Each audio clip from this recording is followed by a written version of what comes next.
Okay, welcome everybody. Thank y'all so much for being here. I'm going to elongate my welcome just to make sure that our friends on the live stream are with us and can hear us. And I just wanted to say thank you all so much for being with us this afternoon. This is my first cadre and therefore also my first time presenting. And I know you all had some really good choices this afternoon of where to come. And so I'm really grateful that you chose our session. So thank you very much for being here. My name is Sarah Marshall, and I am one of 3 on a team that works as mediators and facilitators in Delaware.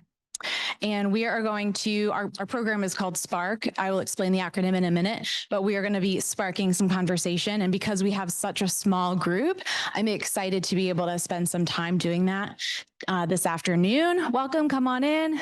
And so we're going to go ahead and get started as soon as I turn it over to Joy. So Joy, can you introduce yourself? Is it clipped on? Needs to go higher. Great. Come on in, everybody. We're glad to have you.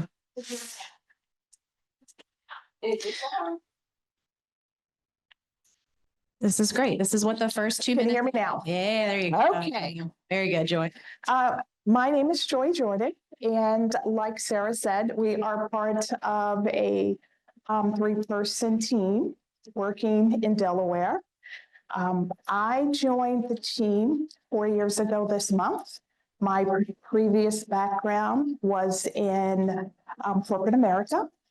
Spent many years in corporate affairs, marketing, community development, meaning going out and identifying areas that could use some economic development and then developing that plan for the economic development. And my final 2 years was working on a project with the Bank of China. So spending 2 years there. And here I am now. Very excited to be here. I take my role as a mediator and a facilitator very seriously. We used to say in banking, it's not brain surgery. We're not brain surgeons, but I feel in mediation, we're more than brain surgeons. We really do hold lives in our hands. So I think it's very important, the work that we do. Thank you, Joy. So SPARC stands for the Special Education Partnership for the Amicable Resolution of Conflict. And because after many years, I still have to look at the screen to know what that says, I call it SPARC.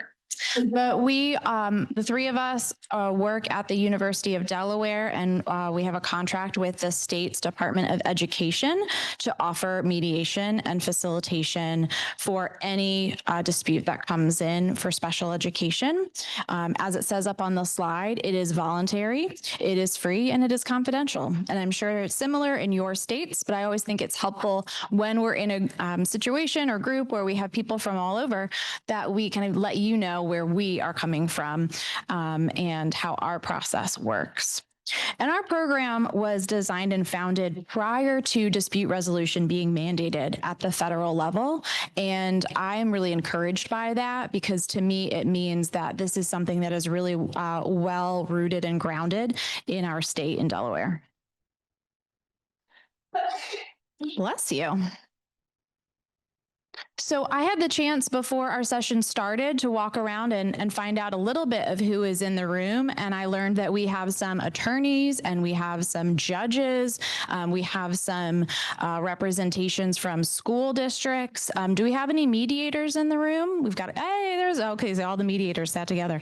That's great. So I'm glad to know who's here. And again, really appreciate you choosing our session. We're going to talk a lot about equity, empathy, cultural competency. But I want to acknowledge that I am a lifelong learner, as is Joy, and we do not have mastery of these concepts. And so we are just as excited to learn from you all today as we hope you take something away from this presentation. What we hope to focus on, we'll start with a dialogue about culture and cultural competency. We're going to talk about equity and belonging. We're going to talk about culture and mental health, and then we're going to talk about communications. And so that's how we plan to have this presentation go today. And we have several activities, but my gift is not time management. So I will be checking in the time several times throughout the presentation just to make sure that we are at pace. And so I may have to remove one of our activities. So don't be surprised if that happens. Hi, come on in. So we're going to start out with a little poll. And so if you've ever used Poll Everywhere, hopefully this works for you all. It says it's loading, so hopefully it loads well. But you can join the poll by either scanning the QR code with your phone, or you can go to pollev.com/Sarah Marshall 526, or you can text 22333 and you can send the message Sarah Marshall 526, and all of those things should get you to the poll. And it should be asking you what word comes to mind when you think about cultural competency. I would love a thumbs up if someone could tell me that it's working. Yes, excellent. Okay, so on my computer here, it says it's still loading. So I'm just going to remind Poll Everywhere that I'm alive. Hello. And then let me open this back up. And hopefully, hey, there we go. That's what I'm talking about. Use slideshow. Okay. There is a button that disappears every time I make it launch. Because what is a presentation without some kind of technical problem? Okay, loading. What you doing? What you doing? Okay, I'll do this a different way because we're nimble. That's what we are as mediators. We are nimble. I think if I click on this and go to responses, there we go. There we go. Amazing. Okay. So let me make this as big as I possibly can. And we're going to start here. And you all can continue, as I'm sure you figured out, you can continue to add things, but I'm going to go ahead and read some of what I see up here. So what words come to mind when you think about cultural competency? Understanding is the biggest. Yes. Understanding, awareness, knowledge, humility, respect. And I think that is absolutely beautiful. I think what's lovely about this is this understanding, see what I did there, that it is not necessarily that you are all knowing, right? You don't have to completely understand someone's culture or where they come from. Wait, I did that wrong. You don't have to completely oh, thank you. You don't have to be the expert in, but you're just seeking to understand, and that's beautiful. Okay, thank you for humoring me and my technology. All right, let's go back here.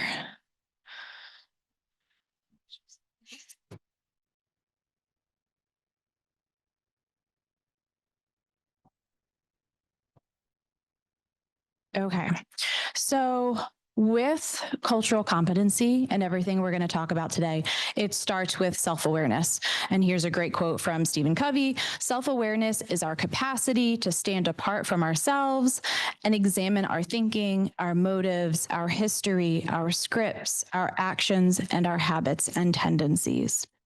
So we believe that equitable dispute resolution starts with self-awareness. By understanding our own habits, our own histories, our own biases, our own perspectives, our lived experience, our blind spots, we can become more effective in our relationships with parents, with schools, with attorneys, with judges, with mediators, with facilitators, with our community. So we're going to start our conversation today focused on how culture impacts our families and how they experience schools. So we're going to start there, and Joy is going to kick that off. So Joy, whenever you're ready, take it away. Yeah, you definitely need to do that. Around, I'm just a little antsy, so I like to move around. I want to begin by telling you a little bit about Delaware and the education system there, so I can give you an idea of what it's like. Before we get started, I saw those that are mediators and facilitators We have attorneys, who's an attorney? Okay, okay. So can you just tell me a little bit or tell us a little bit about your role as part of mediations? And we have to use the mic for the live stream friends. Yeah. So with respect to mediation, it's really, for us, it's holding settlement conferences. Okay. So we hold settlement conferences for parties who are represented. And everyone who comes, only people who filed a due process hearing request, would be before us. So Okay, okay. And what state are you from? Washington. Okay, okay. Anyone else here that's not a mediator, facilitator, or judge? Okay, in the back. Thank you. Hi, I'm a family support specialist in California, so I help families prepare for whatever they need to prepare for. Okay, okay. And sir, are you a mediator, facilitator, judge? All three. Okay, can you explain? Yeah, I'm contracted with Oklahoma Special Education Resolution Center. Okay, I am a hearing officer, I am a mediator, and I am a facilitator. okay, okay. Not all at the same time. Anyone else that I missed? Sir?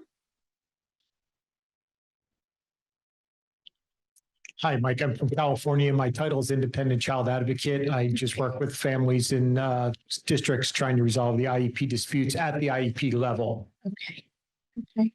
That's everyone. Okay, we got one more. Hi, Hi, good to I'm see an you attorney, again. but in the special ed context, I am a contract investigator with citizen complaints, which is parent or other people filing complaints and then the state agency investigating them. Okay, and what state are you in? Washington. Okay. Okay. All right. Well, thank you, everyone. With such a small crowd, like Sarah said, it's nice that we can interact a little bit more. What I believe is that, yes, you can learn from me. I should know better. You can learn from me. I can learn from you, but most importantly, we can learn from each other. So I will be asking a lot of questions like us mediators and facilitators tend to do. And welcome you sharing and just being honest with everyone in the room. So let's talk a little bit about Delaware. Delaware is small. It's the second smallest state, and that is behind Rhode Island.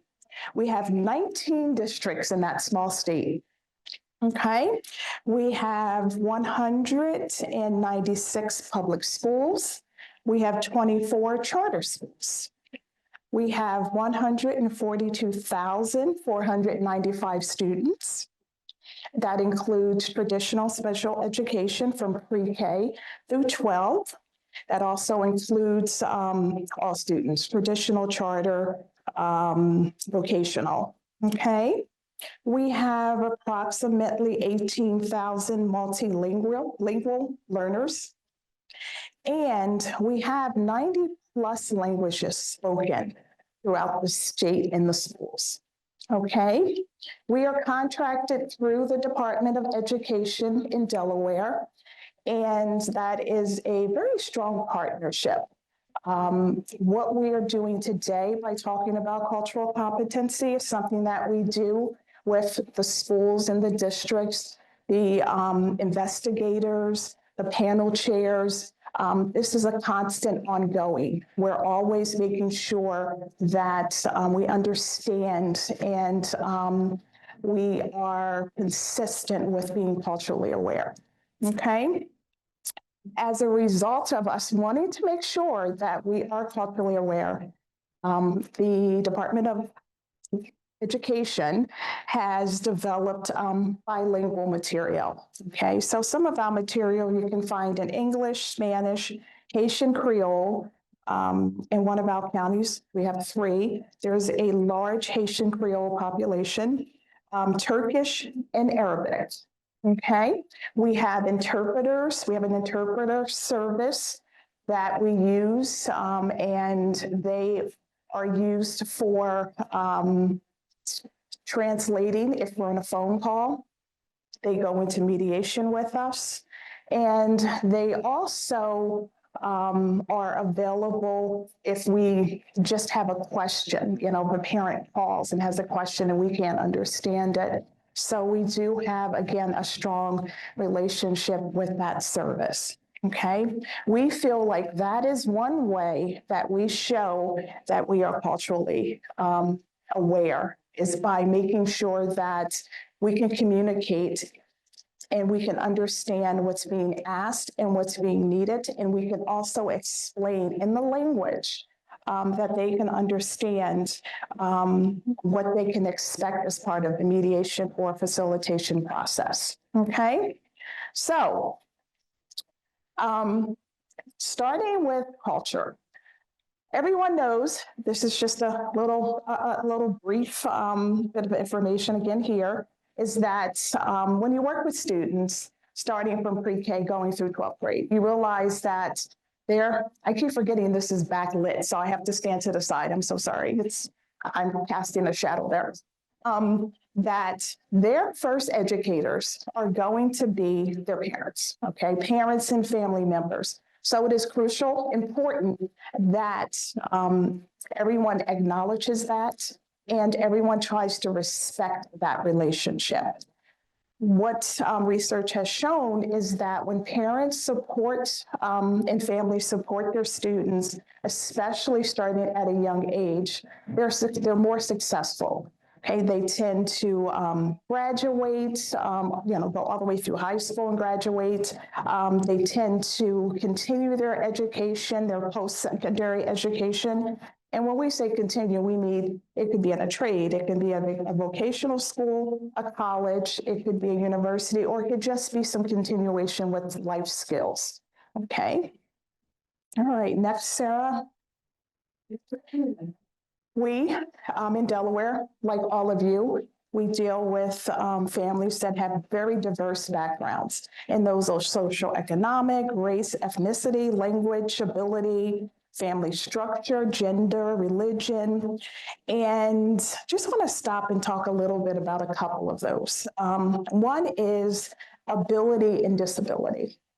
We talk a lot about students' disabilities, but we don't talk about students' abilities because they are also diverse. Some students are talented in music, some are talented in second languages, etc. So when you consider a student's diversity, it's important that you also consider their ability in addition to their disability because they can and do coexist. Something else that also stands out and that is important in culture is recognizing voice as a diversity. I will just share with you that when I was working on my project with Bank of China, I thought I am going to learn Chinese. I can do this, I can do this. So I started the class and while I could hear the difference in tones, I could not pronounce the difference in tones. There was nothing I could do that was going to help me learn the language so that anyone who spoke the language could understand anything that I was saying. So I just decided, okay, I'm fortunate enough to have colleagues who speak 4 and 5 dialects. Let them do what they do. And I will continue to appreciate and value the culture. And I bring that up because different cultures speak with different voice qualities. You have some cultures that speak very loud. And you will notice that they come into you, they move in because they want you to hear them. Then there are other cultures that talk really loud. Okay, I grew up in the neighborhood I grew up in, a lot of folks spoke loud and used their hands. I use my hands all the time. It can be, a little annoying. I spoke and do speak very fast. I had to learn how to slow myself down. Okay, this is not a race, Joy. You're talking to people, not widgets. You have to slow yourself down. And also, when you talk fast, or when you talk low, or when you speak high, or when you use your hands when you speak, sometimes people tend to judge that, okay? So we have to be very conscious of not being judgmental based on voice quality. Again, it's a cultural, something that's cultural. And so you need to understand, how do they speak? Do they move in close? Do they stand back? Do they use their hands? Do they talk slow?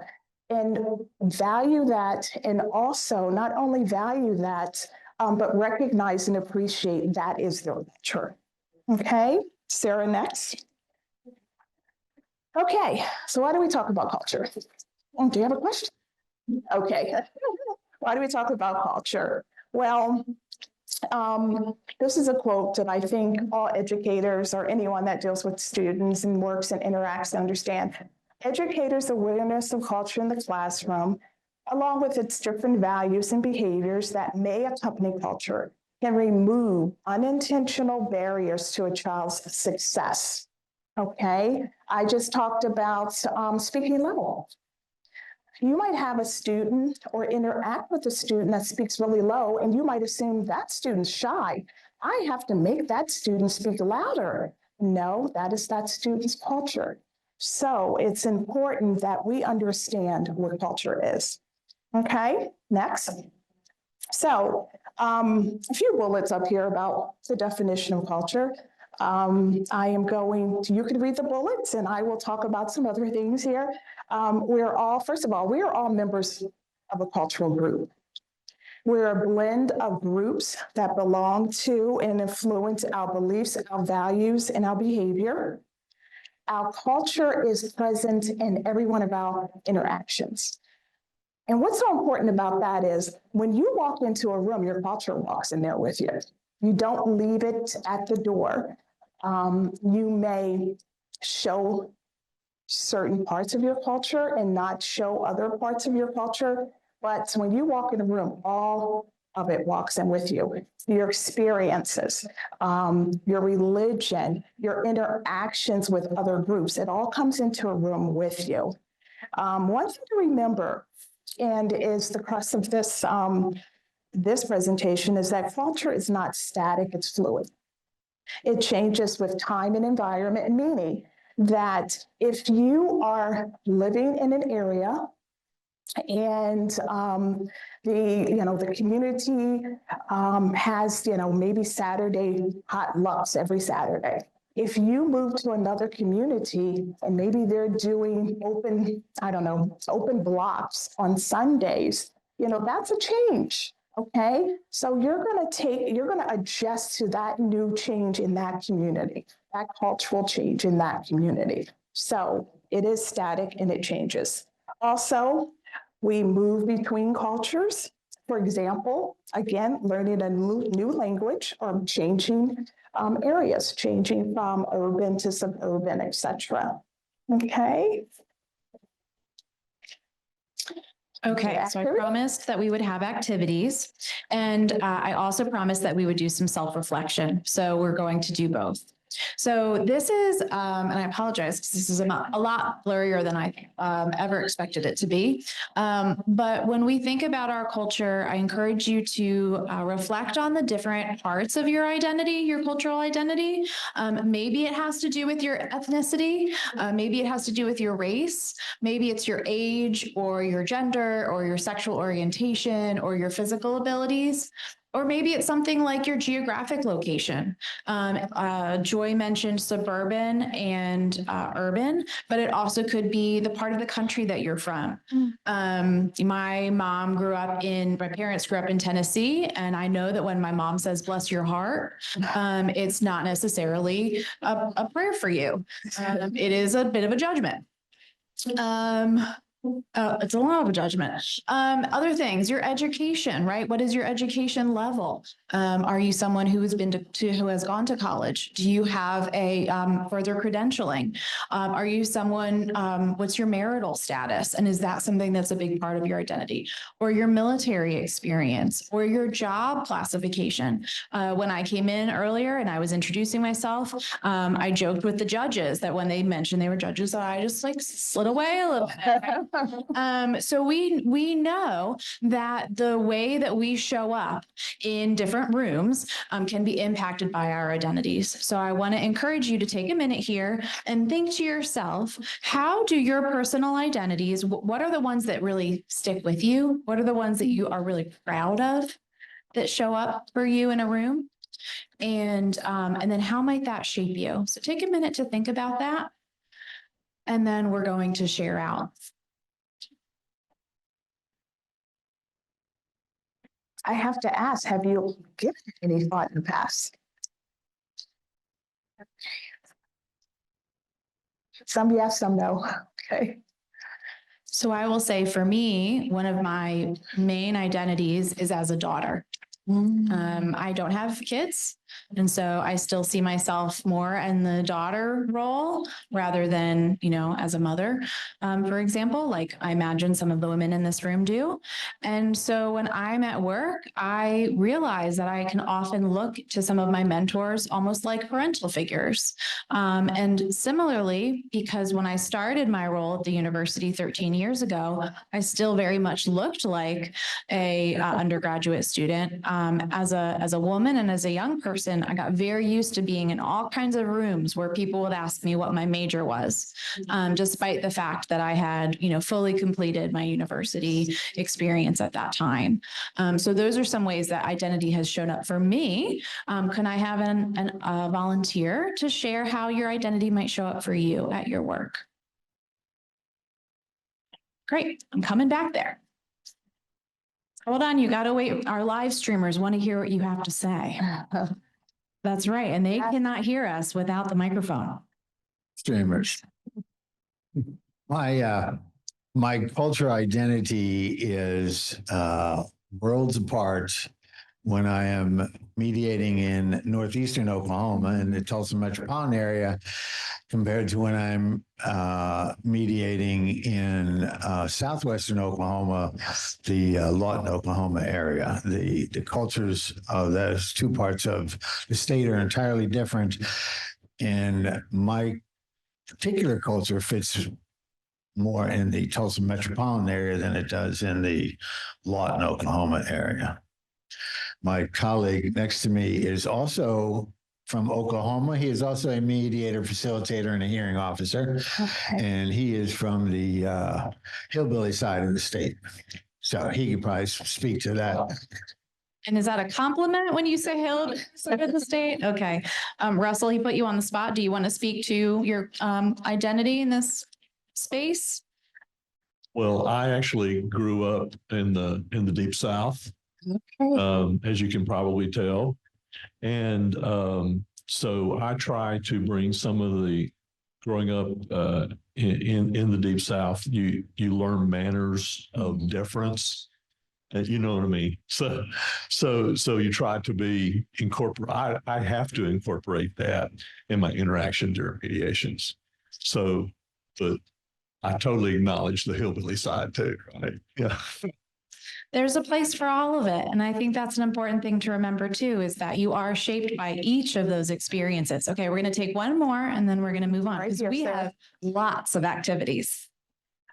So one thing that showed up speaking is that I focus on different parts of my identity depending upon where I am and within my speaking. So in one community, I may be more focused on my work experience. Another, I may be more focused on my educational background. With another, maybe my marital status, depending. And it's really an interesting moment to think of how the blend and the focus of each of those could shift kind of consistently. Yes.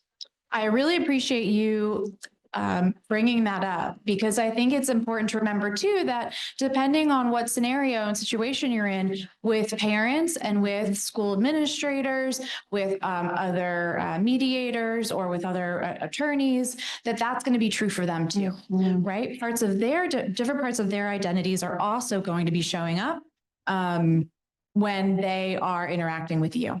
All right, so thank you all very much for sharing. We've already done that, so we can move on to the next one. Joy? Okay, thank you. So let's define cultural competency.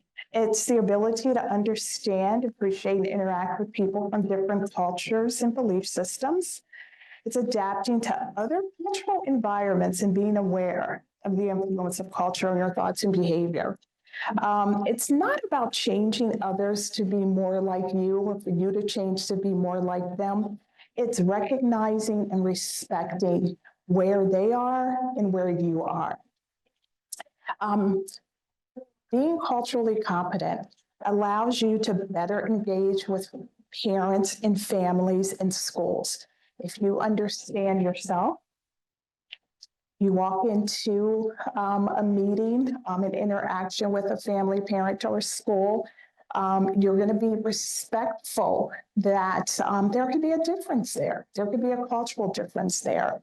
But that's not to say that it's a negative environment or a positive environment. There's just a difference, and you have respect for that difference. Cultural competency allows parents and families and educators, again, to have respect for each other. I am going to go off script a little bit here, and I'm just going to ask if anyone has been in a meeting, a class or hearing, whatever, where you felt like you were definitely valuing the person's culture.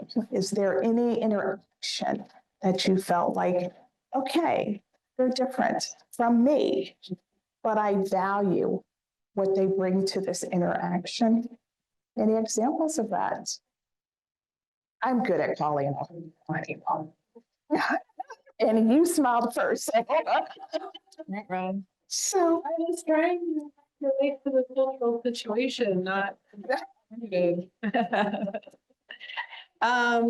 So I actually have had one recently. I had a parent who had married into the Muslim community and then had been divorced, but she was also trying to raise her child within that community as well. And I allowed her, I shouldn't say that, I gave her a lot of time to educate me on her understanding of what her community was and what it would be for the child, because that's not something that I have any experience with. So it was nice to listen to her tell me about those specific challenges that she is engaging with her child on. wow, thank you for that. She said, I gave her the opportunity to explain it to me. Has anyone else had that experience where you just stood back and said, can you explain it to me? Can you give me a little bit more information?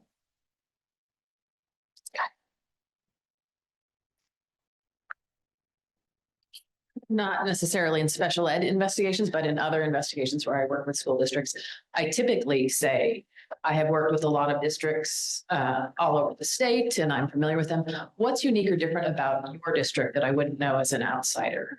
And then I learn about the culture of the district as it may be different. And I've learned some really eye-opening things just asking that one question. Thank you. Anyone else? I just want to say that I think that's such a fantastic example of using the skills that we all already have as mediators, as those who are very used to asking open-ended questions to explore and engage in that understanding. Was there a hand over here? Okay. Okay. So next slide says, how do you reach cultural competency? First, I'd like to say that it's a constant. Oh, question. Do you have a question? You sure? Okay, questions are welcome and encouraged.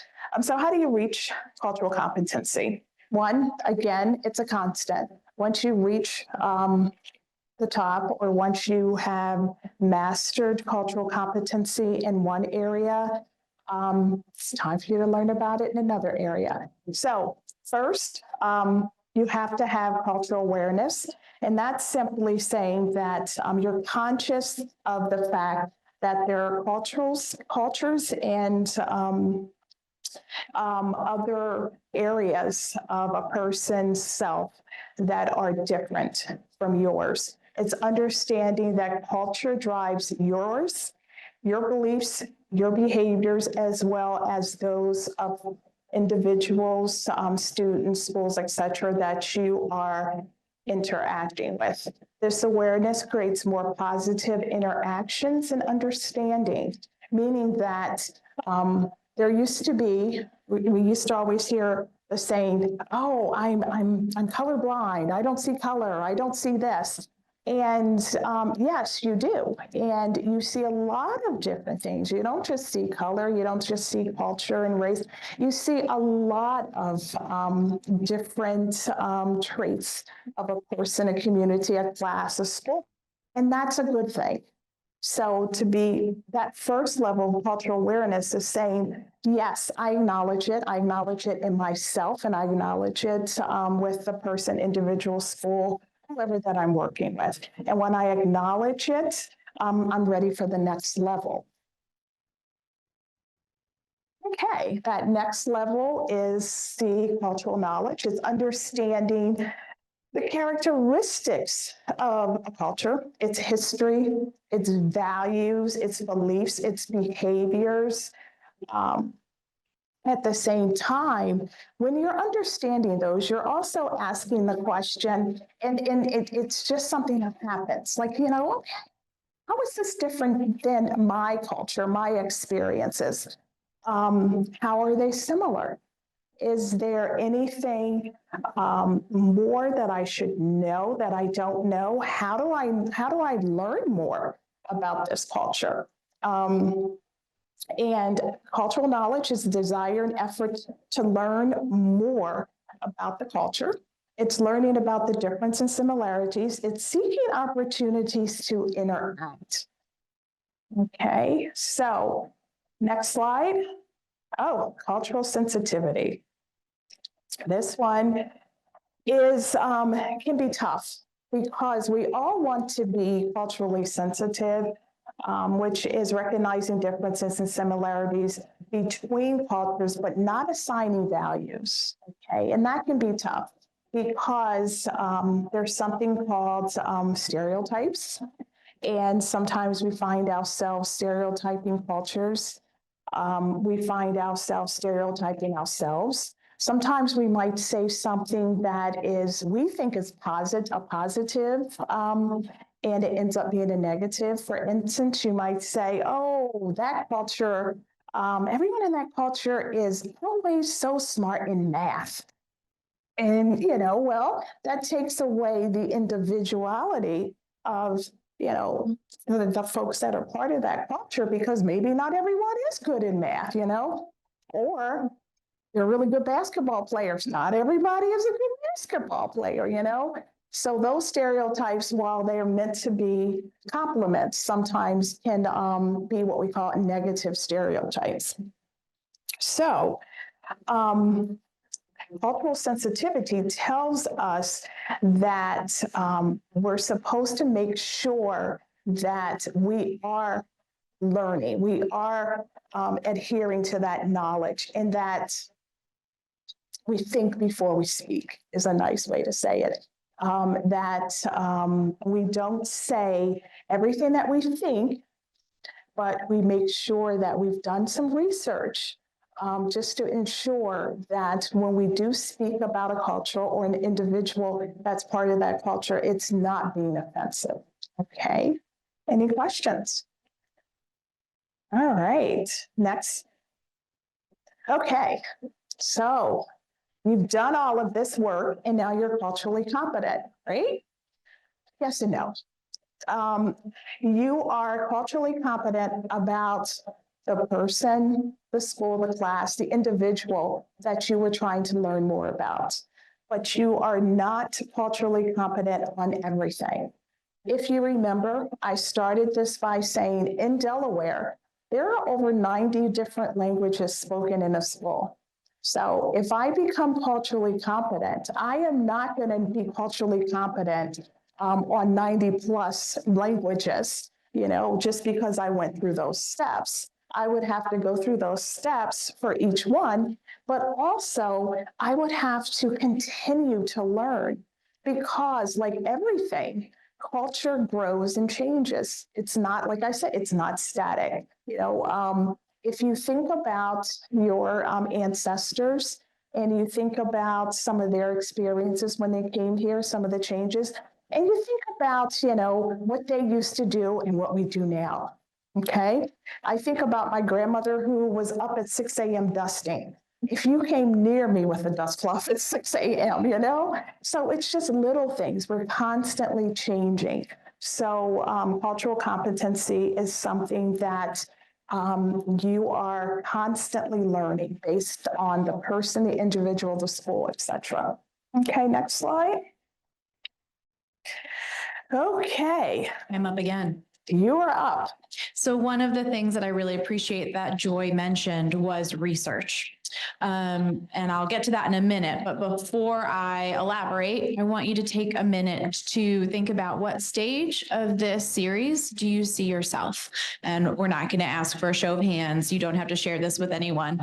Just take a moment to reflect on what you heard Joy describe and think about where you feel you might be currently. And to Joy's point, maybe you focus on a specific culture that you interact with a lot that's not your own. And use that as a guiding point for thinking about this cultural competency. And you can start there. So as you think about that, one of the things that Joy mentioned, because of the question I'm going to ask you is, how might someone advance to the next stage in cultural competency?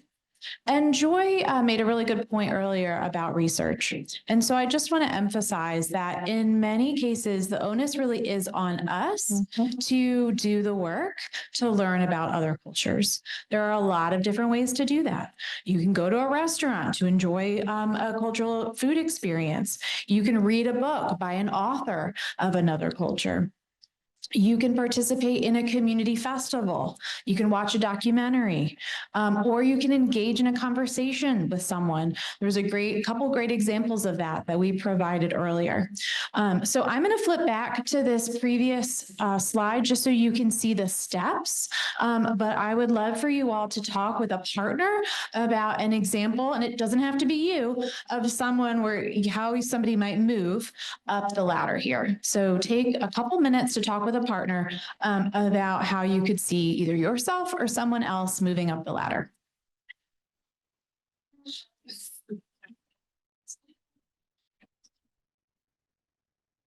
Come on, you guys can move up.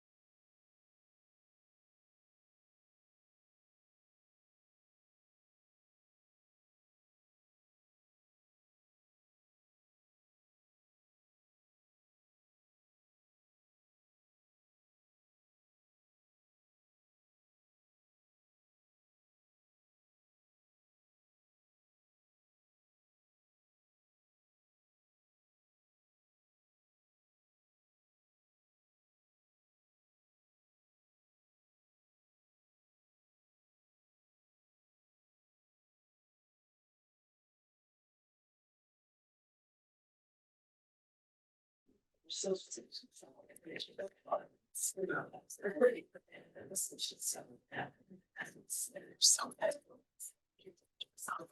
doing a good job.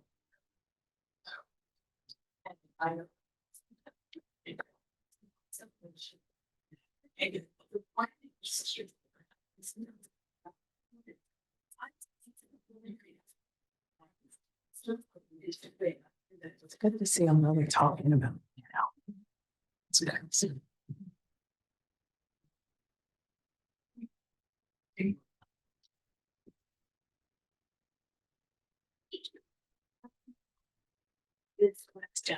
First, they haven't told me. Some examples of where culture is like a culture within the corporate, and I think that's something to be assessed to this. It's probably.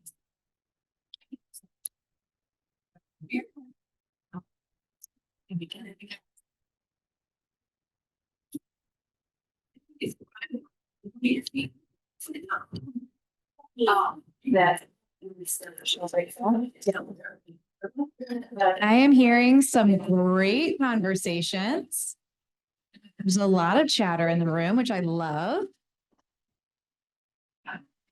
So can I have a volunteer to share one of the things that y'all have been talking about? Maybe over on this side of.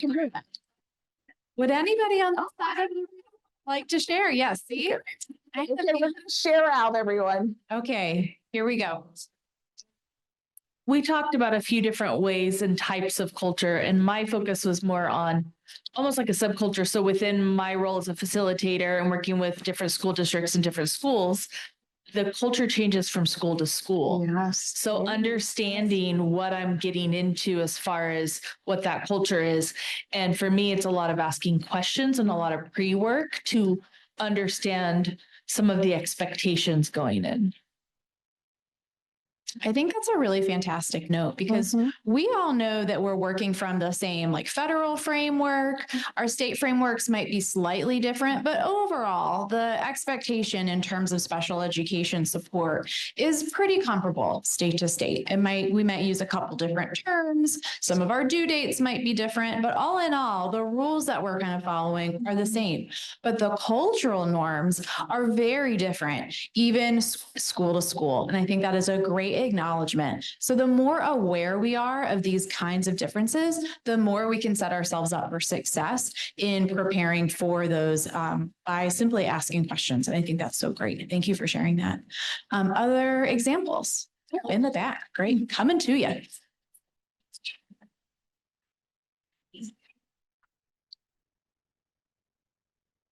I think we were talking about just even within one person that it's recognizing there's multiple cultures that can be at conflict even within one person. And I'm working with a Native American family, which has a very specific and distinct culture, but they have a deaf child, and deaf has a very real and significant community, and those two don't necessarily interact. And there's some very different, sort of like schooling, deaf schooling versus taking child out of the home and so that just even like learning how many communities and cultures one person can be participating in at any time and how you navigate that gets interesting. What a great example of how we can have internal conflict based on our cultures, or we can have interpersonal conflict based on our cultures, right? Within our own family, how we navigate multiple parts of ourselves and our family structure can really impact the way that we make decisions. And so when you're in a mediation space or decision-making space and you're witnessing maybe some of that tension happening, understanding that it might be coming from some tensions within the family about how to move forward based on multiple values that might be counteracting each other. So thank you very much for sharing that. That's wonderful. One last example before we move on. If we've got one, it's okay if we don't. Anyone else? I'm trying to pick someone who hasn't spoken. I'm going to go with you. Joy will pick on you. I will pick you. Some people have crippling social anxiety, but they can overcome it. I thought about the cultural sensitivity because I was born and raised in Michigan, and my senior year of high school, I moved to Memphis, Tennessee. That's a pretty big change. So what I really became aware of was I told my colleagues that, that age as a 17-year-old, I definitely understood that there was a stereotype of Southern people being, I mean, Hicks or whatever. And I had, I'm sure, adopted that to some degree. And then I found myself living there and number one, understanding that, of course, it's not true at all. And becoming subject to that stereotype because I lived there for a very long time. I went to college there. I went to law school there. And now I had to deal with people who saw, that my law school was in a southern city and that they're going to make assumptions about that. And so anyway, that's kind of what I thought about when thinking about cultural sensitivity. A good example. Yes, thank you so much for sharing. Yes. What a great example of having your own assumptions and expectations about a culture and then becoming part of it and then actually having to defend that culture. That is so interesting. I think that's such a great example of what we're talking about earlier about how our own identities can morph and change over time. And I think it's very easy also to have like a real affinity for something or someone or a group for a long time and then reject that affinity as well. So in the same way that we can embrace a new component or culture, we can also in our own personal experience transition away from something too. And again, that can also be something that's occurring for the schools and the communities that we work with. And we asked some teachers, some educators, how do you become culturally competent? What do? You have a classroom or classrooms of students that are very different. And they gave examples of, we go into their communities and we attend fairs. Maybe Delaware has a big Greek fair. Maybe we go there.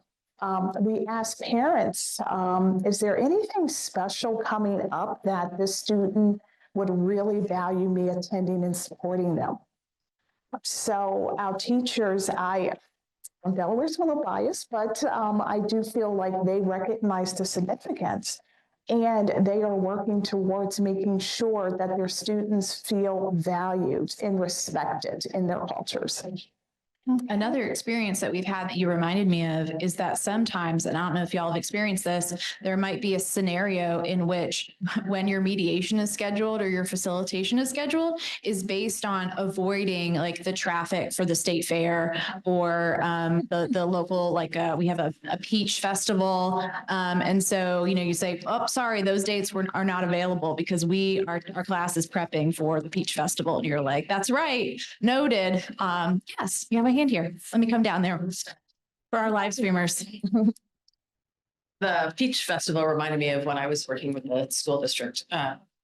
Yes. Oh, we were working with the school district and they kept calendaring things on holy days of non-Christian religions. Okay. And so one of the big lessons was at the start of the school year, look at the calendar before you plan your graduation events and other things to make sure that they're not showing up on high holy days of Jewish religions, Muslim religions, and the other predominant religions of the large ethnic communities. And that's an excellent example because the list of holidays in respect of religion and culture have grown. When I was raised Catholic and, we had our Catholic holidays and then there were the Jewish holidays and pretty much that was it, because the Catholics pretty much were very similar to the Christian holidays. We had a little bit more, but they were basically the same as far as days away from school. But now that has expanded tremendously. I know in Philadelphia, Pennsylvania, they had off what we used to call Columbus Day. It is now referred to in that area as Native American Day. And I said, what is Native American Day? I didn't know we had such a holiday. That's Columbus Day in this area. So that's a very good point of understanding what are the holidays for your community, your school community, the community you live in, because they are changing, they have changed, and I expect that they will continue to change. And I would just add that it's very much a low hanging fruit to be able to Google the list of the upcoming year's holidays, right? And just have that as something that you can keep in mind in order to avoid scheduling on a day that's really important to somebody in your community. All right, Joy, you're up next Okay. with equity. Okay, equity. Why are we talking about equity? Well, everyone knows what equity is. You know, equity is just making sure that you get, or someone that you're working with, that they receive what is best for them. You know, what is an opportunity for fair, just, and impartial treatment, regardless of their background. Okay. Equity says you receive what you need. Equality says we all get the same. Okay. And what I really like about this photo, I think it summarizes it very well, is that everyone's reaching for that low hanging fruit, but they all have different abilities. Okay. You see the first one, the child, she's short, so she's going to need to be on a higher step. The next person has a wheelchair, so he's a step down, but he's still a little higher. And then the person on the first step, she can just reach up and grab what she needs. So I really think that this photo speaks a lot to equity. Equity in culture. Okay. Cultural equity is valuing all cultures where one is not valued more than another or considered better than another. Okay. I think we all can cite examples where someone says, oh, you know, this culture is different from that culture. We prefer this culture over that culture.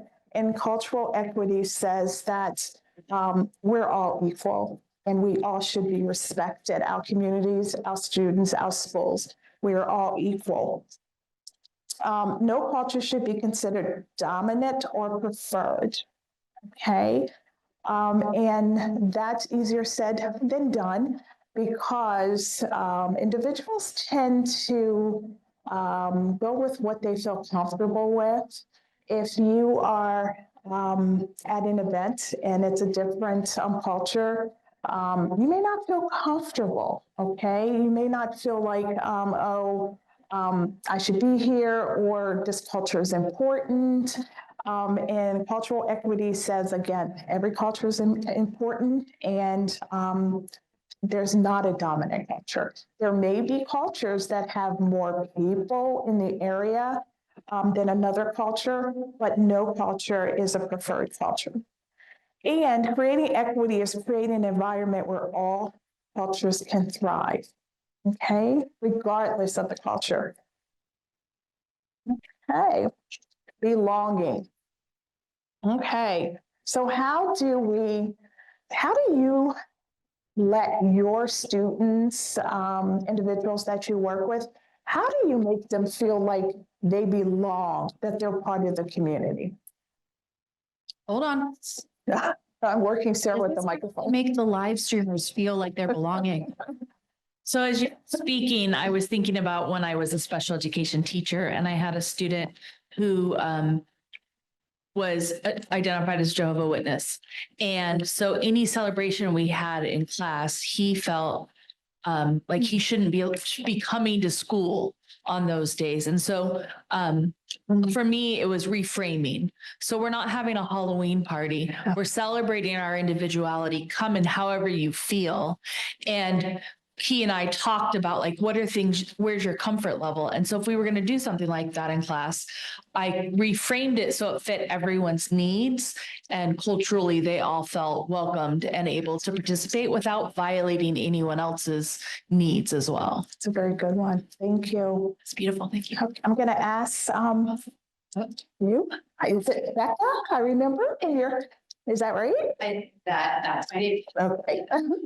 Can you reframe the question one more time? So the question is, how do you make individuals feel like they are welcome, regardless of their culture? How do they? I feel, from my perspective, I really love to try to listen well and to be present with them and ask questions and be curious about their story and be curious about their journey and be really present for where that goes. Okay. And just trying to listen and honor what their story is. Okay, so you want to hear about them so that they feel like they belong. Anyone else? Someone who hasn't?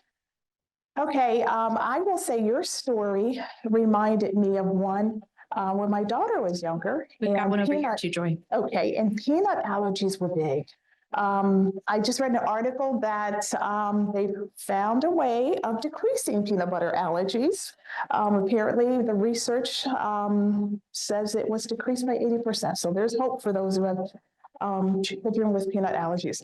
But there was a little girl in my daughter's classroom who just was really allergic to peanuts. And so whenever she came to a party, you know, she couldn't have the cake or whatever. And her mom started baking her own cupcake to bring to the party. And she said, "Can we put it on the table next to the cake?" I was so happy. I didn't have to go find a cake or a cupcake without peanut butter or peanuts. And I said, "Please, I'll even put a candle in it, you know, like, thank you for doing that." But again, another example, like she was always feeling like I can't eat because I have this allergy. And so, you know, I'm a little different and I'm 5 years old. You know, I shouldn't have to feel that way. So that was her mom's way of making sure she felt like she belonged. Following up on Becca's comment, when the interaction is ending or over, it's, for me, I would thank the person who's culturally different than myself for coming and for sharing. And then I would ask, is there anything I can do the next time to make you more comfortable? Or is there anything you think I should know if I'm either facilitating or mediating? Because their input is teaching me. And I might ask for that cupcake recipe so that I can have the cupcake ready for the student the next time. Yes. I think it's really great to just see that we can all learn from each other, both in this room, but also from the people that we are working with.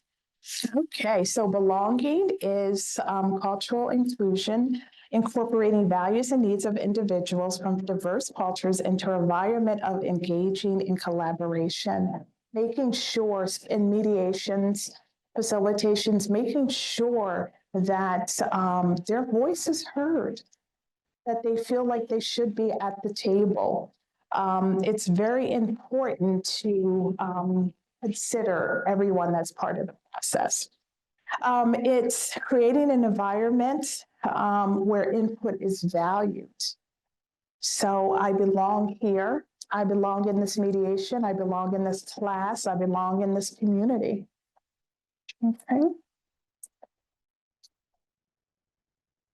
And next slide. I jumped ahead a little bit on talking about the cultural stereotypes, but I'll just say a couple other things is that when you think of cultural stereotypes, you should remember that, again, they ignore individuality. So we don't want to do that. Everyone is an individual, despite the fact that they might belong to certain groups. We should value them as individuals. And we should not make any assumptions. We should ask. That's what's most important about that. So then we are not at a place where we're worried about stereotyping in a negative way. Okay. Any questions? Comments? Okay. Sarah, we'll talk about oh, I still have to do mental health. Oh my goodness. This is actually my favorite. And the reason why this is one of my favorites is just because I think mental health, I believe, and this is my belief, is finally receiving some recognition. And for the longest time, I do believe that for many cultures and communities, it was something that was an embarrassment. I know in my family, as an African American, it was something you just didn't talk about. You know, if there was someone that had a mental health diagnosis, you didn't talk about it. They weren't well. Okay. If there was something a little strange that they did, they're just having a little spell. They'll be fine.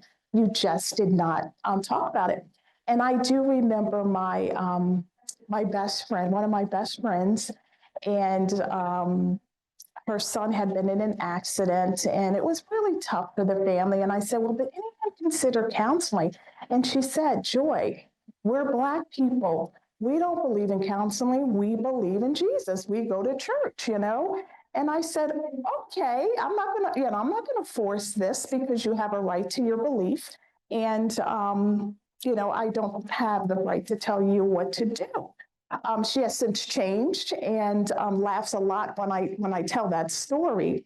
But I think that one thing we have to remember is that different cultures think about mental health and mental health diagnoses differently. Okay. Some cultures are, accepting. I will say one thing that Gen Z, which my daughter is a part of, they are very accepting of, a mental health diagnosis or getting counseling. I think every one of her friends is in counseling right now, and I don't mean that in a negative way. I mean, if I have a problem, they're like, I'm this problem fixed. I'm going to go talk to someone. My daughter is a mental health counselor, but it's that that acceptance of I need help. There's nothing for me to be ashamed of. And so we need to understand as mediators, facilitators, attorneys, et cetera, that mental health is received and discussed differently in different communities, in different cultures, okay? And I'm sure I went off script because it's just me with mental health. We need to understand the history of mental health or not even so much mental health to begin with. We need to understand the history of just the medical profession in different communities, okay? If you look at the African American community, there's two, which I'm sure everybody is aware of. It's the Tuskegee syphilis experiment. Those of you that are educators and researchers, that some of the human subject rules and regulations were developed as a result of that, what you can do and cannot do when you're researching and it involves human subjects. You also think about the Henrietta Lacks, the cells that were taken from her and are still being used to this day. Her family has sued and continue to try to sue, and they were taken without her permission. So you're going to have some cultures that feel that they have a bad experience in the medical field. So they're going to be hesitant to seek help if they have any type of medical mental health diagnosis. Also, you're going to experience some folks that feel like, well, there's other obstructions to me accessing this. Maybe it's too expensive. Okay. I do acknowledge that there's a problem. I acknowledge I have a problem. My child has a problem. There's someone in the family and it's impacting the family because if you talk to pediatricians, they'll tell you if there's a mental health issue in the family, it does impact the entire family if that's something that they're experiencing every day. And you have to ask, are the resources available? Are they affordable? If they are available, can they get to them? How long will the services be available? So this is something that you have to think about when you think about your students. Right after COVID, Delaware did start focusing on, not that it hadn't in the past, but the funds were available to bring in more support for mental health. And so that's what they did. They start bringing in more support for students with mental health issues. Again, Gen Z, if you think about Gen Z, they're having a tough time.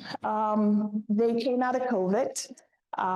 They were sitting in their bedrooms, some of them trying to go to school, or some of them just, could not work, etc. You also have students that have graduated and they're still trying to find jobs. Expectations have changed, and that all has an impact, and it impacts the family. So that's something that I just request and just say that we have to be very conscious of. Okay, that is a big mental health issue, is Gen Z's. Any questions about mental health? I did reach out to a mental health person to check on all this again to, see if there were any changes, but go ahead. Did you have a comment you wanted to add? Yes. I think Gen Z has a lot more acceptance of mental health challenges, Yes. acceptance of diagnoses. The other thing is that mental health itself is changing. It has Yes. often been predicated on a male model. So we are seeing new diagnoses of girls that show up with ADHD, Yes. women with autism, or girls with autism, because the way it manifests and shows up is different for boys and girls. At the same time, we're living in a culture that is suddenly talking about making lists of people with autism and things like that, and which is also impacting people's ability to want to get diagnosis or to seek healthcare. So I think those are important things to be remembered. Those are very important. And you reminded me of something that I also wanted to talk about. And that was that female students experience higher depression and anxiety. Let's see, as far as certain racial groups, for instance, there tends to be more trauma in the African American community. As far as different sexual orientation, I'm not here to define it, nor am I here to support one or the other, but to just say that it's a group that has a lot of depression, high suicidal rates, and anxiety. So when you come to the table in your roles, there's a lot of responsibility that comes with you. And that responsibility is to understand cultures, make sure individuals belong, to know the significance of equity, to understand that there are, possible mental diagnoses or challenges that families and individuals are experiencing. So a lot of responsibility.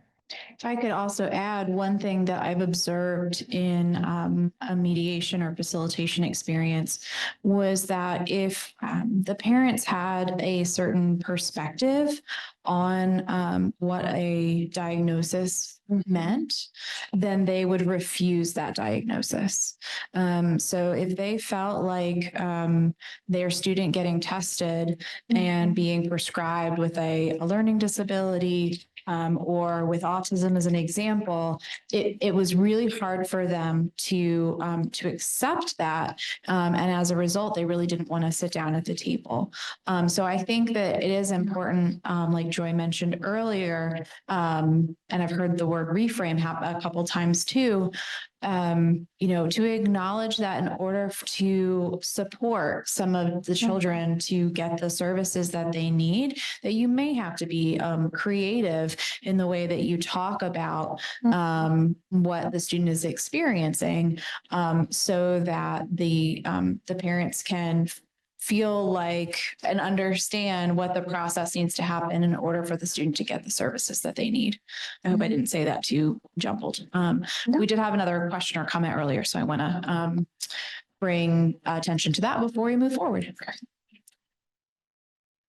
Thank you. It dovetails right into that. I had a situation in a facilitation, and I was talking to a SPED director, and the family was a different culture here in Oregon, and there was a great need for intervention on the part of the female parent and on the part of the child in a mental health capacity. However, the SPED director didn't quite know how to approach it because as a white woman, it was something that she was very afraid to do. And, so my question, maybe even to the group is, are there words, is there a way to approach this either as the facilitator or how I could help the SPED director frame it in a place of not, I'm the smart white woman who knows what your family needs, but how do you do that without offending someone who is in such dire need of help? And you're a mediator, did you say? Mediation and facilitate. Was that in the context of mediation? It was in the context of facilitation. Okay, that makes sense. Okay. Any suggestions? Okay. Oh, gotta get your section in fast. Any, I know for us, we are very conscious of making sure that everyone understands, and it's a little different for us too. I will say that in the sense that there's three of us, and I'm African American. You should notice, right? First I'm hearing of it. I know, right? And so while we rotate our cases, if there is something that's culturally sensitive, we talk through it. And if, one of us is more suitable, then, we do step in. But I hear what you're saying, and I'm not quite sure, because there is that danger, that there's definitely that danger that someone's going to feel like you do not understand me or my culture, and I'm offended that you would, try to tell me what to do. But I think it also comes back to what we're here for today, and is that you're being more culturally competent.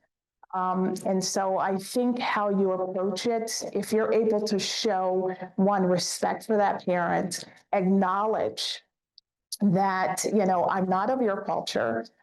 This is what I think I understand, but please correct me. I do want to help and support you.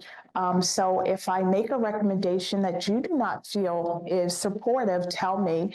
And I might need to leave and come back to provide you with that right support, because I may not have the answer. Anyone else want to add? Yeah, we had a hand back here. I'll just elaborate quickly and say that I think it is valuable to acknowledge the cultural difference in the room.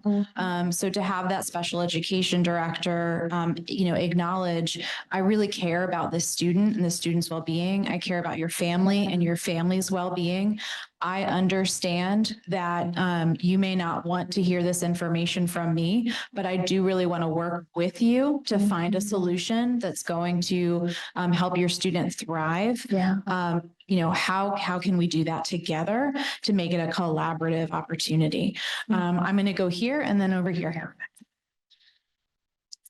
Trying to think of a sensible way to say this, but sometimes fear of speaking shows up as bias.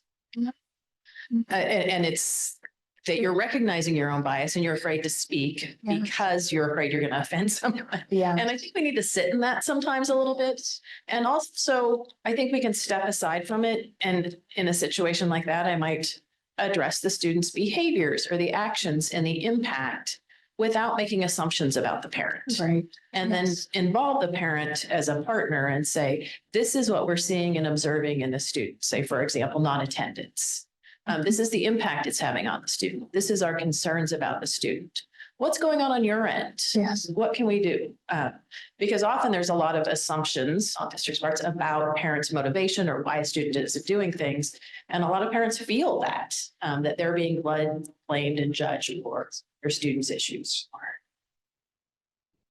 I think that's a really great point, especially especially the part about saying, this is what we've observed specifically. What have you observed? Or even putting it to the parent first. Have you observed anything about your child that you're concerned about? Opening up that conversation. So it really is about those practical, specific behaviors as opposed to any assumptions or connections that you're making. Sorry, I'm standing up because my back's hurting. I think what you said is exactly spot on, because that's what I was going to say too, which is using it as an opportunity to ask questions and to find out, are there spaces where the parent has concerns? Where do they see the needs being? And I just really hold as a high space that we meet people where they are, and then kind of give them the space to say, hey, if there's something that you want in the future, right? Like, let me know. Like, I'm here to partner with you. And so that can give that freedom of not coming across as a heavy-handed, up down, but more that elicitive, let me ask questions and find out if there's needs. And if they can identify needs, then you can say, oh, do you want to think about how we can meet some of those needs? Thank you. And I do acknowledge that depending on your role in the room, some of these things will be less applicable just because of, the position that you're in or the power dynamic there. But I think continuing to stay curious, continuing to collaborate, continuing to have open conversations with your teams will all help you also identify who are the right people to be doing this work in this space. You don't need this mic. I just need to go forward. What's that? Go to culture. Communications. Okay. So we're going to skip. Oh, look, my alarm's going off to tell me that we have 10 minutes left. Thank you, alarm. Okay. So we're going to skip over a couple slides because we really have touched on mental health quite a bit already. And I just want to acknowledge too, I really appreciate y'all being willing to have dialogue with us on all of this. We have really already talked about this, so I'm going to move forward and talk about our last section, which is communication. So I do think that of all the skills we've talked about so far, I have to imagine that this is one that many of us have strengths in. I think when you are a mediator or a facilitator, communication is often a place where you excel, but it's also a place where it's like so easy to kind of get lazy and forget to communicate and just make some assumptions. At least I'm speaking on personal experience alone. No judgment or assertions about anyone else in the room. But I would say one of the things that we've seen in Delaware is that one of the number one reasons that we come to mediation or that we see a DP, a due process or a state complaint is because of communication issues, right? And so I think you can't have a conversation about cultural competency without talking about the value of having communication. And I want to acknowledge the Massachusetts team with their little ducks, because I was in that session yesterday, and we talked about how communication can be largely just body language. 55% body language. I'm remembering the numbers. 38% tone, 38% tone, and then 7% words. So when you talk about cultural competency and how there might be a language barrier, there might be many differences in your beliefs, in the way that you operate on a day-to-day, the things that you value, but that you can communicate 55% of your message just on the way that you present yourself to that other person. I mean, wow. I feel like that's like an easy win. Like, let's celebrate that I can drop my shoulders. I can kind of open myself up and I'm here. I am present with you. And I'm ready to be in conversation with you and in community with you. Like, what an amazing thing. So this is not a lesson on body language, but I just wanted to give that shout out to the Massachusetts team because I did think that was pretty powerful yesterday. And so I wanted to highlight that. Okay. And I'm also like, okay, I've got 6 minutes. All right. So effective intercultural communication is exactly what it sounds like. It's just how do we communicate with individuals from other places and spaces? It can be verbal and nonverbal, but being really attentive to it, which is why you all are here in the first place, because you knew you wanted to gain some skills in this area, really is beneficial and helps reduce misunderstandings. And I think that we all have already talked about so many fantastic ways that we can start doing this. And one of them really is just asking questions to have better understanding. To make a connection between communications and mental health, I wanted to bring up one of like my personal all-time favorite pyramid schemes, and it's Maslow's hierarchy. So thank you for laughing at my joke. So I am also in therapy and do think it's really important to talk about the value of mental health and our needs. But I do want to acknowledge that depending on what culture you come from, your needs at each of these levels could look different. So how you feel safe and secure in an environment might be different based on your culture and where you come from. And so when you are engaging in those conversations about how you can be supportive of someone, you can be considering things in this order of magnitude. So from a very basic needs perspective, like we bring up bottles of water to our in-person mediations and facilitations so that people are hydrated. I mean, that's just like basic, a basic easy win is what I'm trying to say. Not a basic obvious thing that everyone would think of, but a basic easy win. Safety needs, I consider welcoming someone, making sure that they feel like they know where they're going, they know how to get there, they know what the parking is, they know who to expect when they arrive. Things like that, no matter what area you work in, are ways that they can feel more secure upon arrival in order to be able to be present for that. And then love and belonging. How do they have a sense of connection? How do they feel connected to the community or the school or this place where they're interacting? So I want to emphasize again, like many of you already have very strong active listening skills. I just know that to be true. And so using those, like keeping in mind that you have the tools already in your toolbox to participate in a culturally competent way, I think is really important. And so one of the ways you can do that most is by active listening. And so we were going to do an exercise about active listening, which, just to define it in case you need to, right? Listening attentively without interrupting, not planning your response, telling the other person what you heard, making sure you're listening to understand how they feel, what they want, when they want it, right? Summarizing back.